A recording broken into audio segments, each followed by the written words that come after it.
We're joined now by Professor Daniel Barnheizer. He's Associate Dean for Graduate International Programs at Michigan State University College of Law.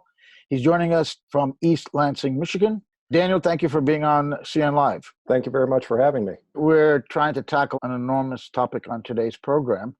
So we want to just briefly go through some of the themes of the book you've just published with your father, David Barnhizer, The Artificial Intelligence Contagion. So Daniel, it's such a broad subject, but first let me ask you why you and your father decided to write this book.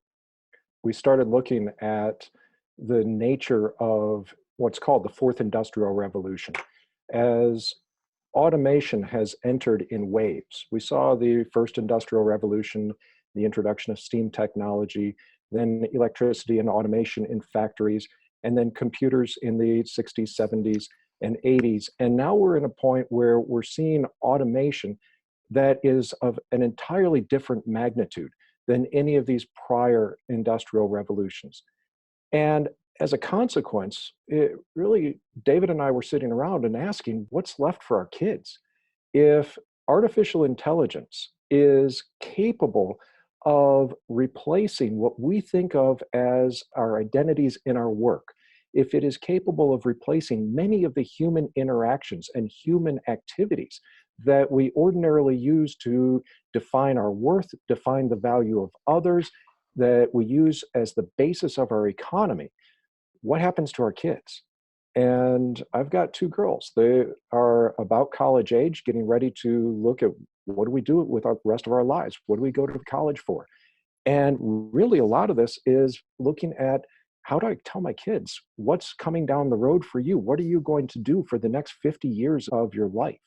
So that's part of it. The rest of it is, it's just a fascinating and incredibly detailed, complex subject where you get a handle on one part of it, but there are so many other inputs that go into the problem of what is the impact of artificial intelligence, robotics, and automation in this fourth industrial revolution, not just on how we produce stuff, because that's kind of the easy question. We know artificial intelligence has huge promise for increasing efficiency, increasing the productivity of capital. Basically, it's the ultimate promise is what some people call post-scarcity economics, where we start to have the capacity to produce way more than what we need to satisfy the necessities of life.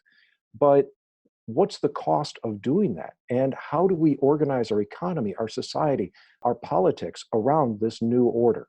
You have some really chilling passages in this book. Particularly, you write once that biological humanity may be only a brief transitory phase during which it builds its own successor. And then you quote Musk and Hawking and Tegmark and Bostrom as saying that basically this AI could take control of us. We could lose control of us, and it could be our undoing. You talked about the other industrial revolutions. We survived those. I mean, the first one could be said to have led directly to the First World War and the Second World War, mechanization of warfare. And that was perhaps the lowest point in human history, those two world wars, yet we came through those and we're here, even if we're battered. Why do you think that this fourth industrial revolution may be our end? Traditional economics looks at this idea from Joseph Schumpeter about creative destruction. The idea that just because you automate something, just because you have a new process, it will destroy jobs. There are going to be people who are hurt in the short run. Henry Ford popularizing and making the automation, the Tayloristic automation of assembly lines into a new way of producing goods and services, that cost jobs. And the invention of the automobile cost jobs. Blacksmiths, for example, as horses were no longer being used, blacksmiths were slowly co-opted into the growing need for skilled metallurgists, skilled fabricators, skilled tool and die makers, and so on. So that's the paradigm process of creative destruction, that as we destroy old jobs, the new economy, the new efficiencies, the new ways of producing goods and services actually creates new jobs that are able to be better paying and produce more output in those same jobs. So we all end up better off. That is not an iron law of economics. There is nothing out there that says that that process will always continue, that we will always bounce back. So that's where the horror story part of this comes from. I really like starting with the idea of, when you look at AI and this fourth industrial revolution, what we need to think about is short-term, medium-term, and long-term. Short-term AI is pretty awesome. In my own field, and I do a lot of work with access to justice and applications, innovative applications, using big data, AI, machine learning, blockchain technologies to improve the way that we provide legal services. Law is, as a practice, is based on this ancient business model where you have individuals more or less just copying what's been done before. It's very labor intensive. It's very expensive to do. What AI gives us the potential for is we can do things like create expert systems that can assist judges to identify past precedents, to identify past cases, to look for similarities and differences between particular claimants and defendants. That may help a judge make better decisions in each new case, or at least be more regular in the judge's decision-making process.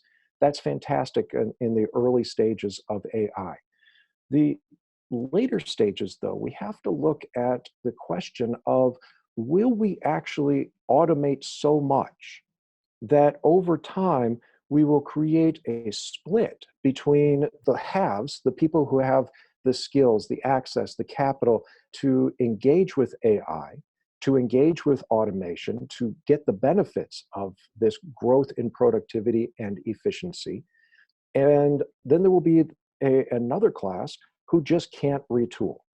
The effect of ATMs was to allow banks to repurpose existing tellers and then hire even more tellers, not to do the repetitive jobs, but to really become more customer service oriented and provide better services and human interactions that the machines can't actually do.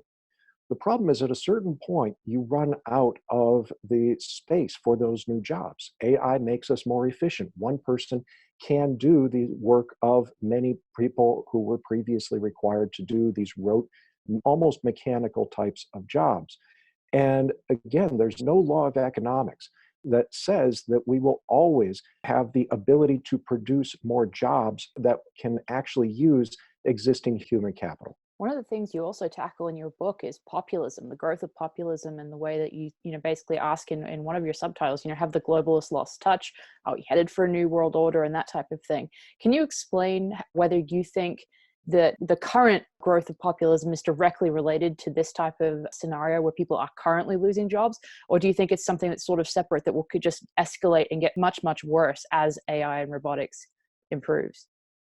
I certainly think that AI and robotics and automation can be a touchstone, can be the spark that drives a populist movement, a populist response.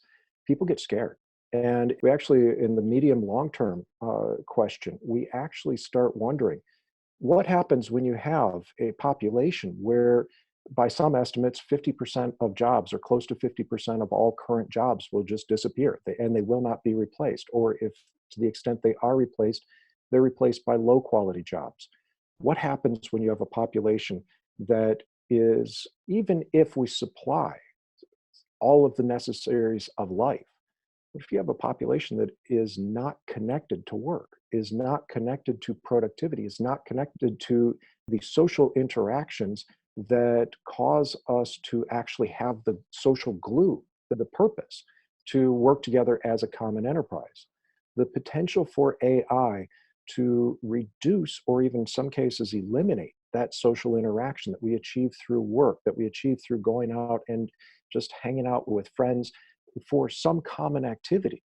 If you can envision people who have nothing to do, but have all of their needs fulfilled, what makes them human at that point? What makes us strive for this idea of human virtue, or as Aristotle would say, eudaimonia, this seeking of human excellence? That's really interesting because it kind of bypasses the discussion about universal basic income, UBI.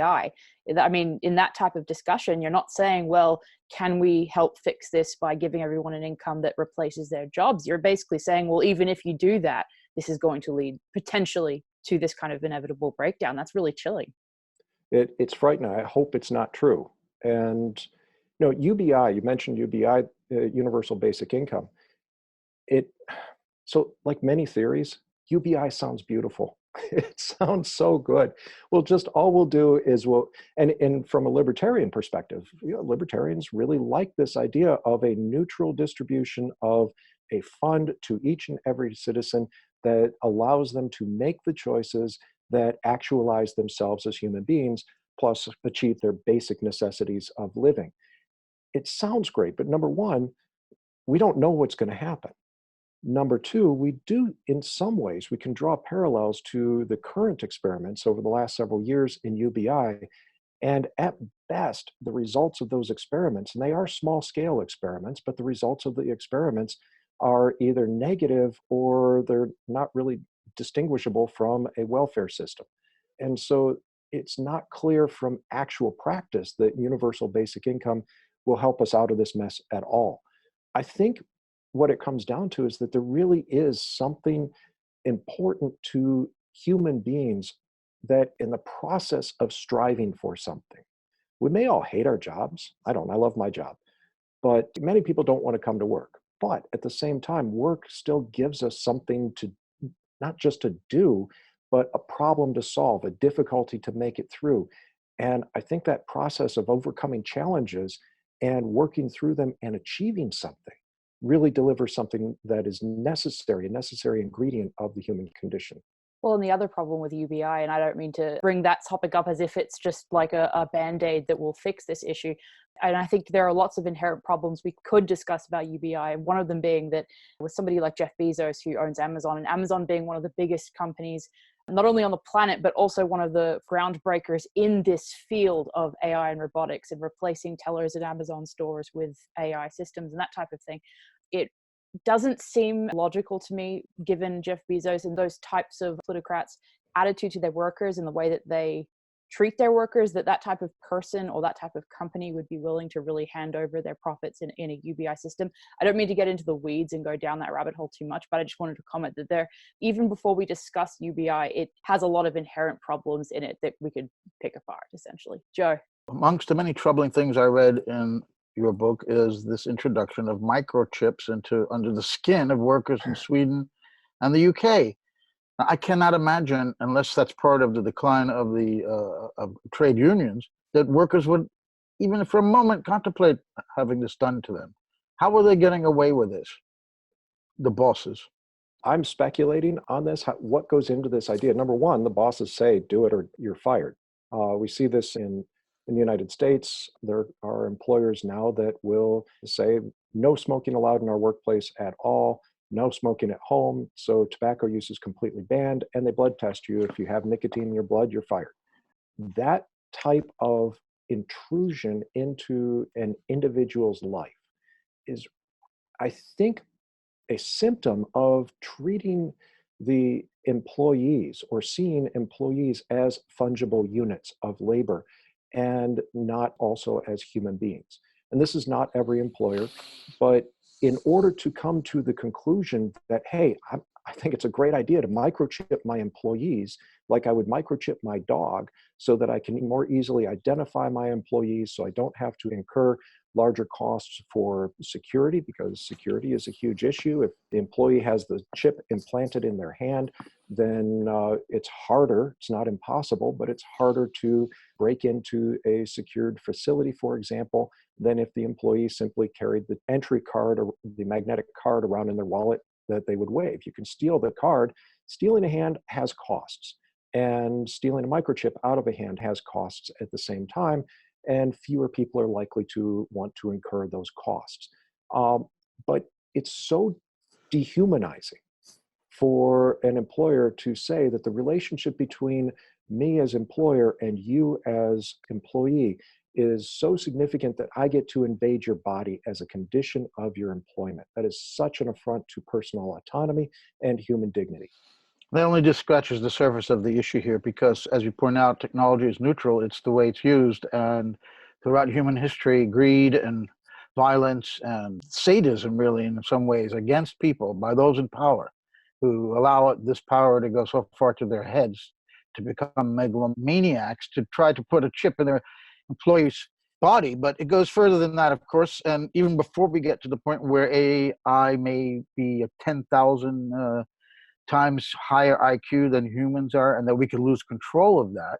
We see how it's being employed on a more mass scale socially. For example, you write, every time I go on the internet, we're giving data over that can be used to manipulate and persuade us to act to advance their agendas and their advantage, not ours, but the people behind this.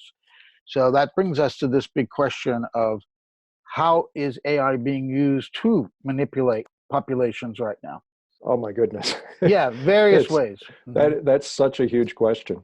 We got time. So I'm going to start back a few years. So back when I first started working on big data and automation and artificial intelligence, one of the concepts that I started exploring is this idea of an electronic doppelganger.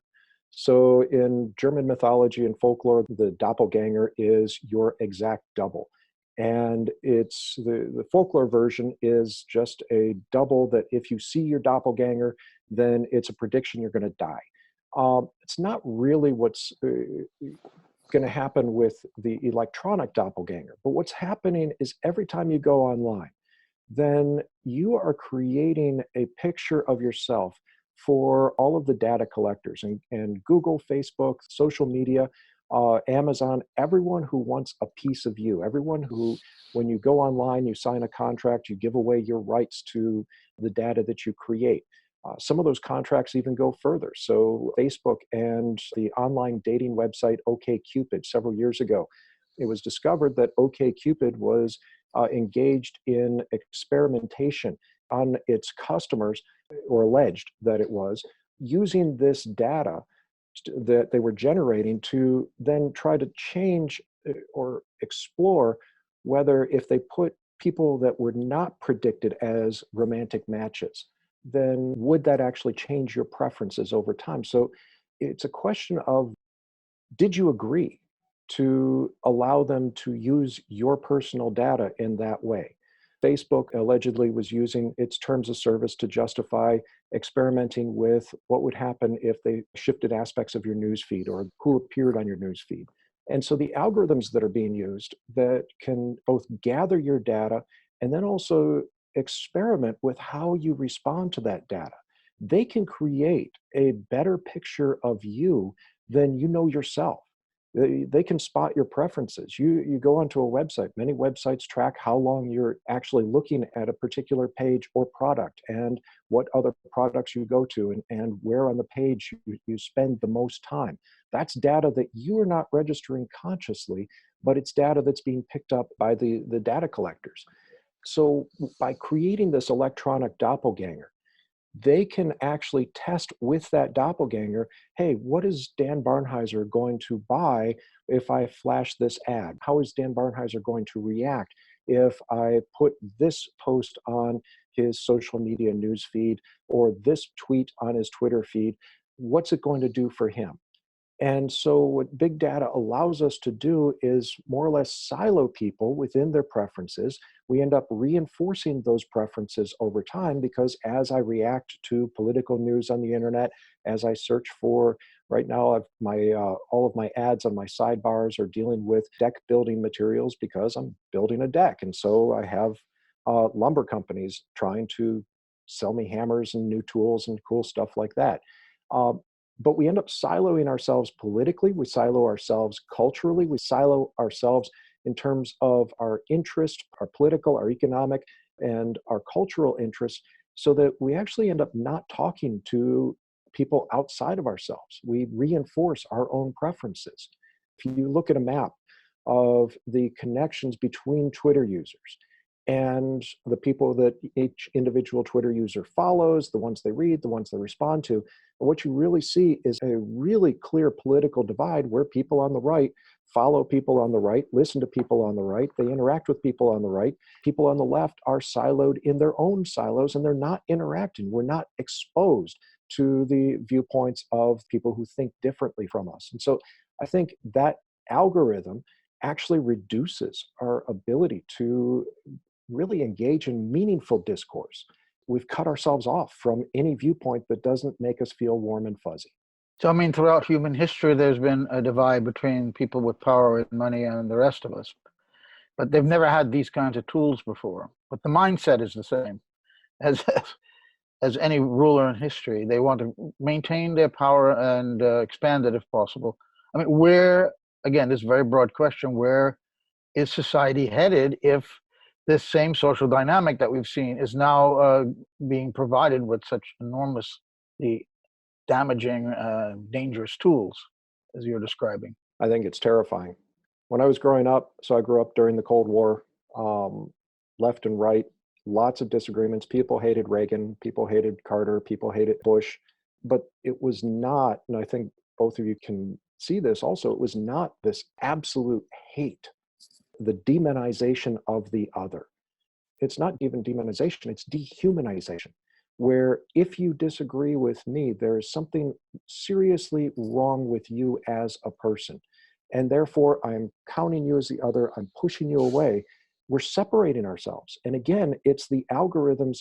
You see most of this happening on social media, where on the internet, everyone thinks you're a dog and no one is responsible for their own opinion. And the level of discourse that most people use on the internet is something we would never think of in a face-to-face communication, never think of on the phone, we would never think of in normal social interactions.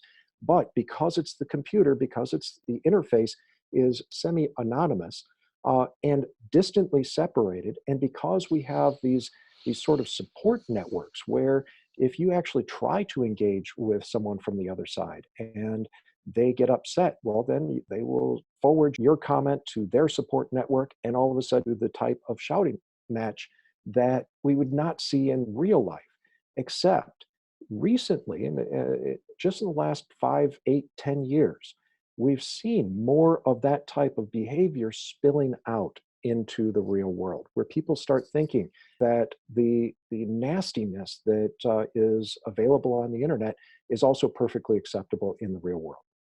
So basically, we're doing this to each other. I mean, the tools may be coming from top down, but now that it's been put into the body politic here, we're just destroying one another without any help from our masters, basically. And that goes back to the one of the earlier points, is that we're sowing the seeds of our own destruction. One of the points we make in the book is that, how do we solve the problem? So if we're right, and we think we are, if we are facing a industrial revolution that is not aligning with Schumpeter's predictions of creative destruction, then how could we stop it? Or at least how could we prepare ourselves to deal with it? And the reality is that we don't have I don't think we have the ability to do that. So things like climate change, external problem, it's a problem human beings can solve in the way that we sent people to the moon. It's the problem that people can debate about, or should be able to debate about. How much is happening? What's causing it? Can we fix it? Should we fix it? Should we adapt to it? Those are external problems. AI is almost like crack cocaine or heroin for the human being. It feeds something to us. Social interaction is, in real life, it's hard, right? I mean, there's a cost to actually engaging with another person one-on-one. It's a time cost. I'm thinking about old Saturday Night Live skit with Dieter, where he would have a guest on to be interviewed, and I hope this won't happen with me, but Dieter would turn to the guest about halfway through the first sentence and say, "Your story has become tiresome." That's normal human interaction, right? I mean, we take the risk. In social media interaction, if someone's 240 character story becomes tiresome, well, we just mute them for 30 days, or we block them, or we ignore them. We go to the next 240 character, and they've got a pretty cat meme that makes us laugh and feel good. It just tickles the pleasure centers in our brains in a way that real human interaction, which takes work and has its huge rewards, but it also takes work to do human interaction, that lose that ability, and we're replacing it with this construct that is not something we're used to seeing previous to the modern era. Elizabeth, I think you had a question. Well, I wanted to say that I think it's really interesting you bring up the dehumanization that is a response to all of this. And you also see that when, you know, anyone who has a different opinion to you or to, you know, maybe the establishment or whatever is called either a bot or a Russian bot, or, you know, literally dehumanizing in, you know, and the problem is that there are bots, we will be running into fake accounts that are not actually run by human beings. So it becomes almost impossible to really know unless, you know, the person has a real life that is public and all of that type of thing. But I think that really is a problem that goes beyond just the siloing of ourselves into these different political echo chambers. It really is a problem where you start to see the other as literally not a human, literally a bot and not existing. I don't know if you have any comments on that. Think about the news stories about the application of AI to a number of social contexts outside of social media. So one application that I've seen is the cognitive behavioral therapy that is very popular in treatment of depression and other mental and emotional issues. A lot of what is done in cognitive behavioral therapy is something that can be somewhat replicated by AI, especially an AI script that can work as a chatbot and actually help you through a fairly regularized script of here's what you need to do to work through the CBT program. And it's kind of cool because it delivers at least a 80%, 90% level of mental health care to someone who may not have the ability to go and pay for therapy. It gets them some help, and also may help us spot people who are actually desperately in need and do an intervention before then. But think also about the fact that there's that benefit. We can also look at things like the sex robots that are appearing in the news, where if you are actually merging AI with a sex robot, suddenly you are fulfilling one of the fundamental needs of human beings without any human interaction, where all of a sudden the stops, the inhibitions that would say don't do that, that's sick, those are gone because it's just a robot. But if the robot becomes too lifelike, if the AI becomes too lifelike, in fact, in some cases you can imagine an AI, maybe you know people like this, and there are people that maybe an AI might be more capable of human interaction than some other actual human beings. What do we do with other human beings when we start to view them as either just perfectly fungible with the AI and the robots, or as inferior? Well, at that point, the other has become something that is devalued so much that it's hard to imagine continuing the social interaction, and we may end up actually devaluing their very lives themselves. In the next segment, we're going to be talking in depth about how AI is used in elections and political campaigns based on what happened with Cambridge Analytica in particular during the 2016 election. And we're going to look forward to the 2020 election and where we're at with that. I was wondering if you have any thoughts about that, because that is really dangerous. I mean, as we said before, we are now people amongst ourselves are destroying one another because we were given these tools, these addictive tools, as one of the Facebook vice presidents who left the company admitted that this was, they have created an addictive program, Facebook. But I'm interested in how this technology, how AI could be used to destroy democracy or undermine it in any case. Please give us your thoughts on that, Daniel. I'm going to start with the social aspect. Okay. And let me throw a phrase at you and see what associations it might create. But a friend and co-author, my professor Adam Kandub here at Michigan State University College of Law, he and I just started work on a project that we're tentatively titling, "Hey Siri, tell me how I should vote." So think about what's going on there, where if we are growing so dependent and so used to trusting expert systems, if we look at the AI as something that is not a supplement to our ability, and that's a good use of AI. The idea of using AI to assist a lawyer in are there any arguments out there that you've missed? Are there any, how does this judge react to that type of argument? What is your client's case worth? That's great. I love that.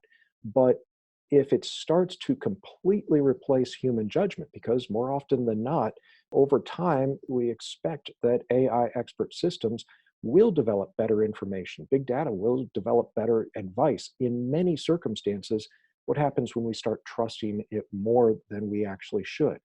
Hey Siri, how should I vote? Is really opening us up to replacing our own instincts, our own judgments. And those may be biased judgments. And maybe I don't like this candidate because they're too short. I don't like this candidate because of their gender. I don't like this candidate because they wore a bad tie. I kind of like this tie, but it replaces that human judgment with the judgment of the expert system. And when we rely on that expert system, particularly an expert system that knows everything about us, has created that electronic doppelganger, that picture of us, and it silos our information so that really it just sort of cements our decision-making process further, so we can't change. Well, part of being human is being able to change.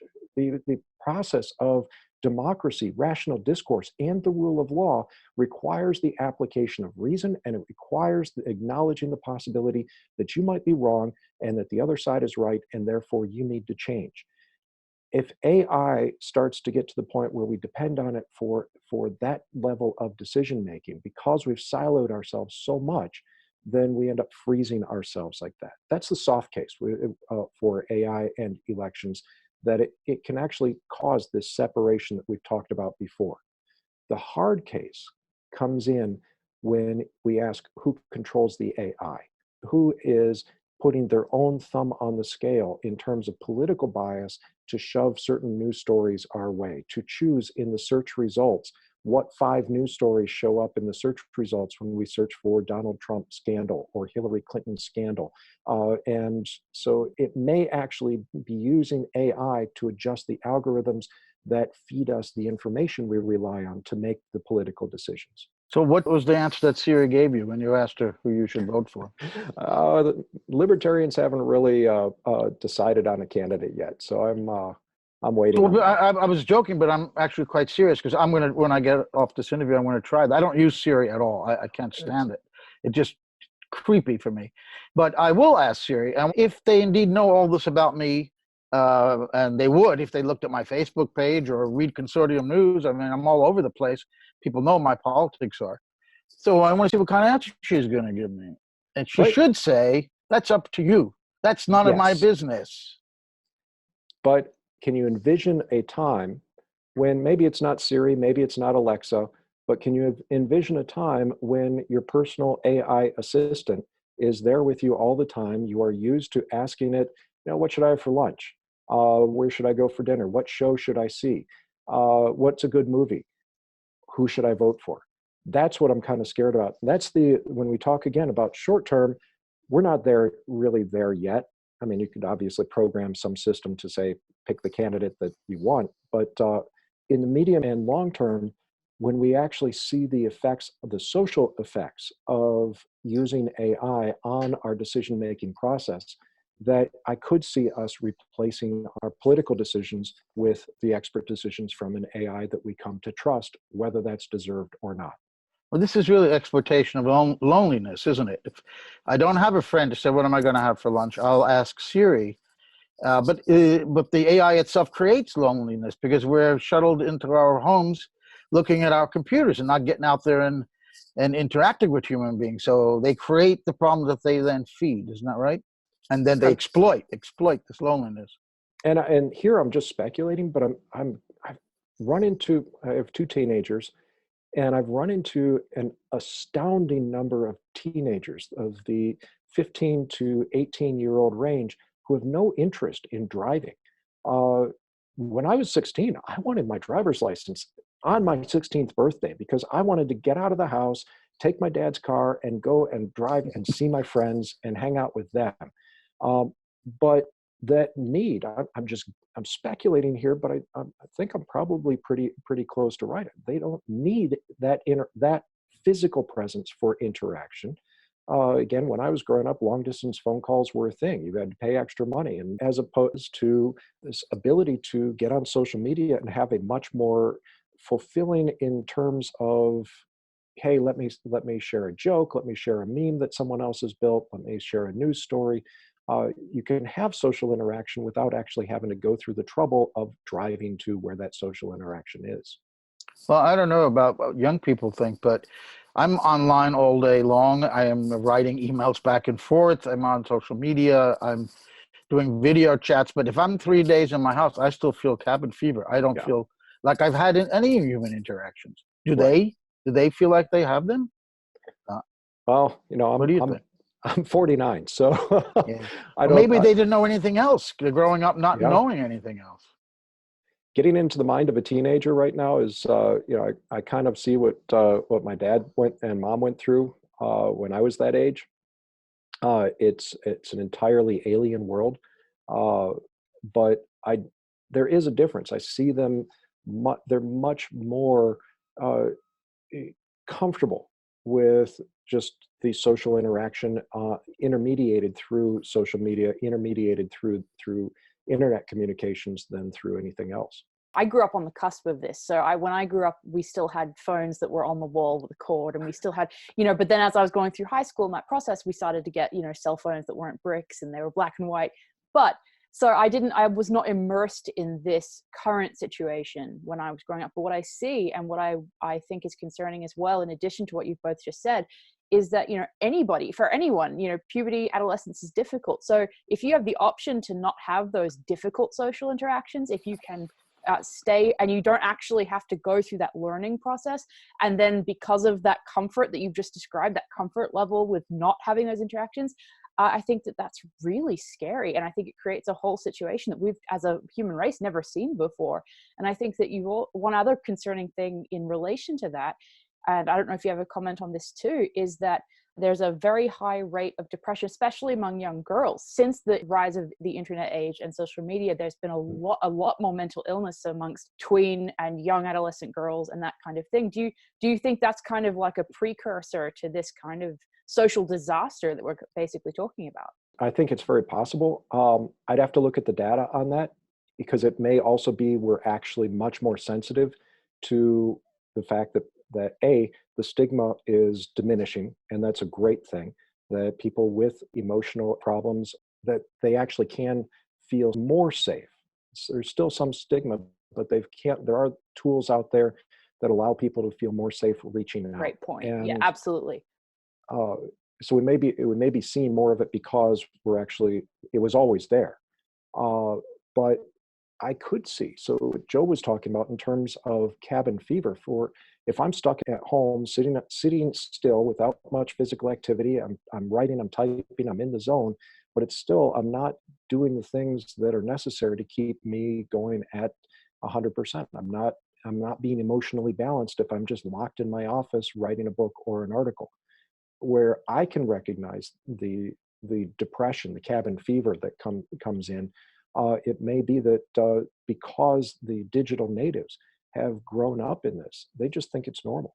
That this is part of what happens, and so they also, there's much more opportunity for hateful nastiness in the online context, simply because you can have so many more online contacts, and some of them are going to be horrible people.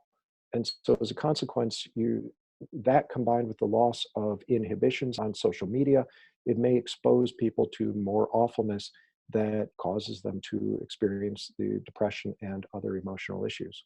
Digital native. I've never heard that one before. That's a new expression. But people of our age, and I'm older than you, Daniel, we have a past that precedes this social media environment we're talking about. There's a long past they don't know about. Even the NSA didn't know that much about our lives previous to recent developments that we know from Ed Snowden, for example.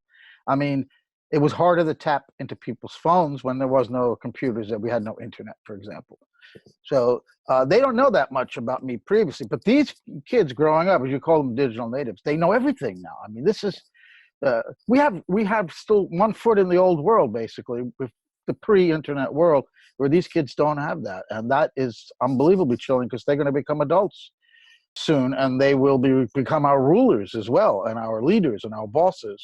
And back to your question on how could an employer, how could it be possible that people are not resisting things like the chip implantation for employment? Part of it may be just acceptance. I would not do it. I could not do it.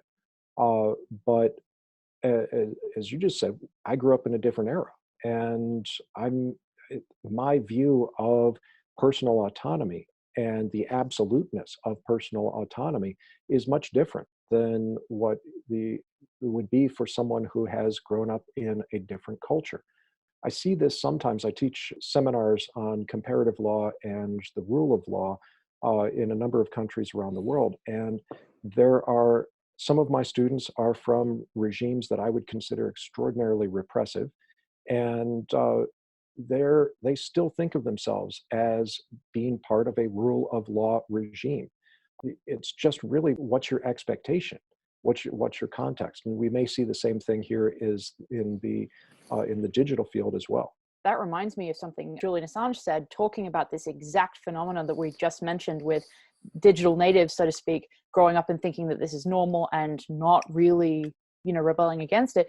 He called us the last generation of free people because of what Joe said, the fact that these kids are going to have all of their information given to these massive corporations, massive tech companies that will be able to create that digital doppelganger. As Joe said, the current generation that grew up before the onset of this, it's not from cradle to grave yet.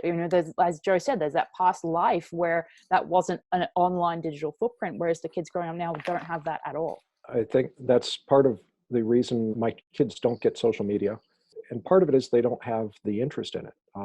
We moved out to a farm. We have livestock. We have 50 acres, a river, and fields. That's great. And that's kind of the ideal childhood from my perspective. It may not be the ideal childhood from someone else's perspective, but it's much more connected to the real world. What AI does for us is it allows us to more or less substitute some of the pleasurable reactions that we have with the real world with the virtual world of either the interfaces with other human beings, or if we are truly looking at either a sophisticated chat bot that can look like a human being, or if we ever get to the point where we have true artificial general intelligence, which is the actual thinking machine. At that point, it may be that those pleasures and activities are no longer valued at all. Because this is such a rapidly evolving subject, and you said that the book took you 5 years to write, I wonder, how much did that affect the way that you wrote this book? How much did you have to go back and rewrite or change because it was moving and developing so quickly? Well, and by 5 years to write, the research was actually for various projects, and Right. so this is the culmination of the research. The process of doing this research and engaging with AI and then actually writing the book, it was a lot of revisions, and that was what, as we got down to the end, we were looking at things like incorporating aspects of blockchain technology into the book. And there's a saying in the blockchain world that a month in blockchain is a year in the real world, and it really is similar in any type of AI, automation, robotics, any type of work with algorithms, big data, that things are changing so fast, and the developments 10 years ago, we could not have foreseen what's happening now. We couldn't have foreseen for example, the Chinese social credit system, which is based on big data and algorithms that are so sophisticated, require so much computing power that we couldn't have even tried them 10 years ago. Now it's a reality for 1.6 billion people. And it may be a reality for the rest of the world if that model actually is exported. One thing that may not be changing is human behavior, or is it? Because when you see this type of hatred that you were talking about in social media, I think that there was always this kind of hatred out there, but there wasn't the megaphone that people had. Plus the anonymity that's afforded. You don't have to put your real name there. Even commenting on Consortium News in our comment section, I toyed with the idea of having people have to use their real names so they couldn't attack people under some phony handle, and the response to that was really overwhelming. They no, I will lose my job, I won't be able to comment, so that kind of thing. But is human behavior, is it not, is it steady, is it not changing? Have there always been greedy, evil people and they're just using new tools? Or are these tools in fact changing our behavior because of the opportunities it gives us to become more aggressive? I think we all have the capacity to be absolutely horrible, evil people. Most of us restrain that capacity, at least to some extent. What I think social media and again, social media is not just atomistic interactions with free individuals saying, I want to talk to that person and that person. This is all curated. It's the algorithms that decide how often does person A show up in your Twitter feed? How often do you see this news story on Facebook? What are the top 5 stories that show up on your Google search? And it's that siloing of our interest, our information, and ultimately what forms our preferences and view of the world. And in that echo chamber, when you can get 10 other people who can agree with you, who are the only 10 or 100 or 1,000 people that you interact with at all, who are willing to say that this politician is the devil, or this politician is a Nazi, and therefore they deserve violence. You have a reinforcing mechanism that makes it socially acceptable, because you may remember after Reagan's election, there was a reporter, a columnist in New York that reportedly said, how could this happen? I don't know anyone who voted for Reagan. And well, the way that happened is you have a very tight social net that doesn't allow in the external viewpoints. And I think we're seeing that phenomenon grow. That's encompassing society in general. And it's justifying through the echo chamber, it's justifying the mob. We're creating these mobs that are transporting behaviors into the real world that we would never have allowed out before then. It would have been seen as aberrant, but because it's seen as acceptable amongst all of our friends on the internet, therefore it must be acceptable in real life. Well, you help explain why I'm having so much difficulty getting along with people, particularly because we at Consortium News, we have a strict nonpartisan position. We're just as likely to attack the Republicans as the Democrats. We find a real problem with this.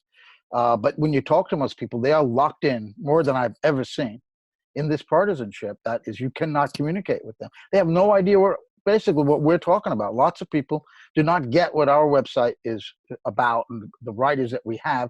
So I'm confined to a small group of people who are like-minded and that are outside this huge partisan battle that's going on. It's very scary.